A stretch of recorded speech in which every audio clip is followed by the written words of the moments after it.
Movie start होती है रात में जब 7 दोस्त अपनी कार में गोवा की ट्रिप पर जा रहे थे। श्रुति, सुमन, रोमी, महनाज, नेहा, अमर और विकास पूरे ग्रुप से उखड़ा हुआ बैठा था क्योंकि वो सब उसका मजाक उड़ा रहे थे और विकास के पास एक चाकू है जिससे वो सेब काट रहा है। इस मूवी का टाइटल कार्ड भी हमें सेब के ऊपर ही दिखाया गया था। खैर, टाइम बचाने के लिए उन्होंने शॉर्टकट ले लिया जिसपे उनके अलावा एक भी कार चलती हुई नहीं दिख रही थी। ऊपर से उनकी परेशानी और बढ़ाने के लिए अचानक कार का टायर पंचर हो गया और जैक लाना वो भूल गए थे, जिस वजह से वो उसी रोड पे फंस गए। श्रुति ने आसपास नजर मारी तो जंगल में उसे दिखाई दी रोशनी। वहाँ पे कोई ना कोई जरूर होगा, इस उम्मीद में वो सब रोशनी की तरफ चल दिए सिवाय विकास के। वो कार से उतरा ही नहीं क्योंकि उसके साथ कोई भी अच्छा बर्ताव नहीं कर रहा था। वो रोशनी आ रही थी एक लालटेन में से जो लगी हुई थी एक खंडर हुए पड़े घर के बाहर। अंदर से तो घर बिल्कुल भी रहने लायक नहीं था, लेकिन क्योंकि बाहर लालटेन लगी हुई थी इसका मतलब कि कोई तो रहता होगा और वो वापस भी जरूर आएगा। तो उसके आने की वेट में वो सब आग जला के वहीं पे बैठ गए और टाइम पास करने के लिए डरावनी कहानियां सुनाने लगे। सबसे पहली कहानी सुनाई श्रुति ने और कहानी का नाम है ऑन द वे।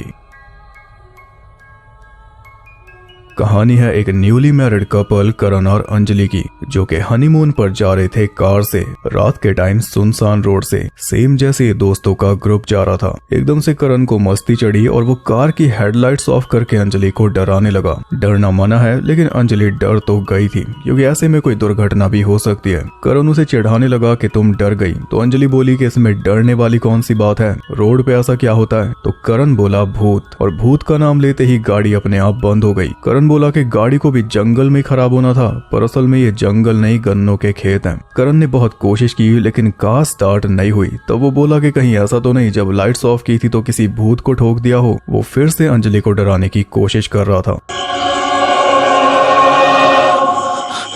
पर सुहेल खान की पीक एक्टिंग देख के भी वो डरी नहीं। बताओ कितनी ब्रेव लड़की है। गाड़ी को चेक करने के लिए करण बाहर निकला और इतने में अंजलि पीने लगी लड़कियों की पहली पसंद डाइट कोक। पर ऐसे काफी टाइम बीत गया ना तो करण कुछ बोला और जब अंजलि ने उससे बात करनी चाही तब भी कोई जवाब नहीं मिला। इसलिए अंजलि को खुद कार से बाहर निकलना पड़ा और बाहर निकल के उसने देखा कि करण तो वहाँ पे था ही नहीं। वो थोड़ी हैरान हुई कि तभी उसे करण की चिल्लाने की आवाज आई खेत में से, उनके हिसाब से जंगल। आवाज सुन के अंजलि जल्दी से उसी तरफ भागने लगी और ये तो अच्छा हुआ कि इसने जैकेट पहनी हुई है वरना ये पत्ते चीर देते इसे। आगे उसे वही टॉर्च पड़ी हुई मिली जो करण लेकर निकला था। बस फर्क यह है कि अब वो टॉर्च खून से सनी पड़ी है और सामने ही एक दलदल था जिसमें करण धंस रहा था। सिर्फ उसका हाथ बाहर था और वो करण ही है ये कन्फर्म हुआ उसके हाथ पे बंधी घड़ी से। अंजलि उसके लिए कुछ कर पाती उससे पहले ही वो पूरी तरह दलदल में समा गया। अंजलि बस चिल्लाती रह गई कि तभी पीछे से किसी ने उसके कंधे पे हाथ रखा और वो था करण, जिसके हाथ में टॉर्च भी थी एकदम साफ सुथरी और घड़ी भी थी। उसने बताया कि मैं तो पानी लेने गया था, तुम्हारी चीख सुनकर यहाँ पर आया हूँ। एक तो बॉलीवुड मूवी में जब भी कार खराब होती है उसे पानी ही चाहिए होता है और हीरो को पानी मिल भी जाता है आसपास। अंजलि ने जो कुछ देखा जो कुछ सुना शायद वो सब उसका वहम था।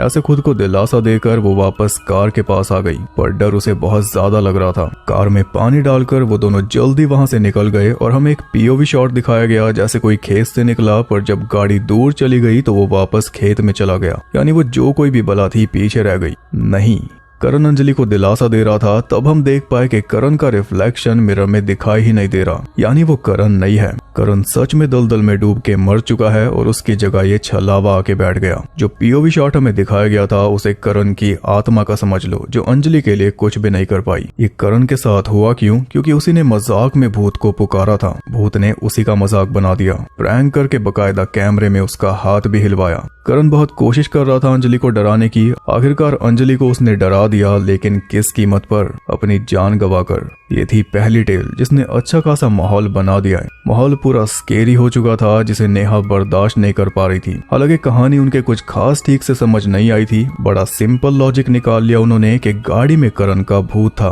करण के रूप में कोई और नहीं था। ये भी समझ सकते हो, पर ये बहुत प्लेन है। फिर वो टॉर्च पे खून वून, करण की चीख, वो सब निकाल दो दिमाग से। जैसे इन्होंने निकाल दिया। जो उसने लुक दिया एंड में, उससे क्लियरली समझ आता है कि उसने करण को रिप्लेस किया है। वैसे श्रुति ने ये कहानी बनाकर सुनाई। उसने बोला कि हम एक गैरेज में गए थे, वहाँ पे एक बूढ़ा आदमी था, उसने हमें ये कहानी सुनाई थी। फिर हम आगे वाले पेट्रोल पंप पे गए तो वहाँ पे हमें किसी ने बताया कि वो गैरेज तो 3 साल से बंद पड़ा था और वो बूढ़ा आदमी 2 साल पहले ही मर चुका था। ये ट्विस्ट भी उसने बैठे बैठे बना दिया, लेकिन इस पे खास ध्यान देना क्योंकि ये आइडिया इसके सीक्वल की फ्रेम स्टोरी में यूज हुआ है। खैर नेहा बहुत ज्यादा डर चुकी थी और स्केरी स्टोरीज ना सुननी पड़े, इसलिए वो अकेली ही वापस कार की तरफ निकल गई। उसके जाने के बाद सेकंड स्टोरी सुनाता है रोमी, जिसका नाम है नो स्मोकिंग।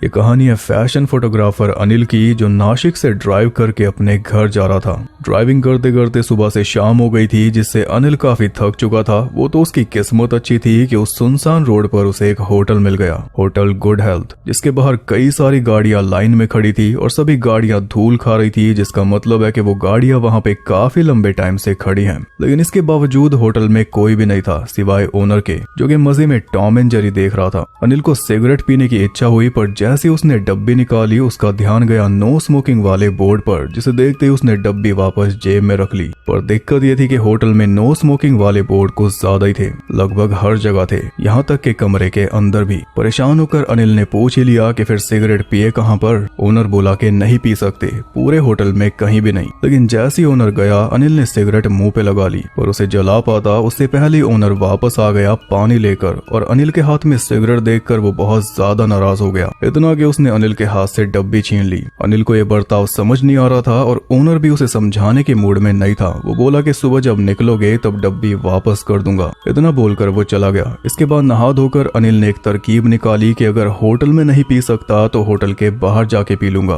वो ओनर के पास पहुंचा, जो कि अब भी टॉम एंड जेरी देख रहा था।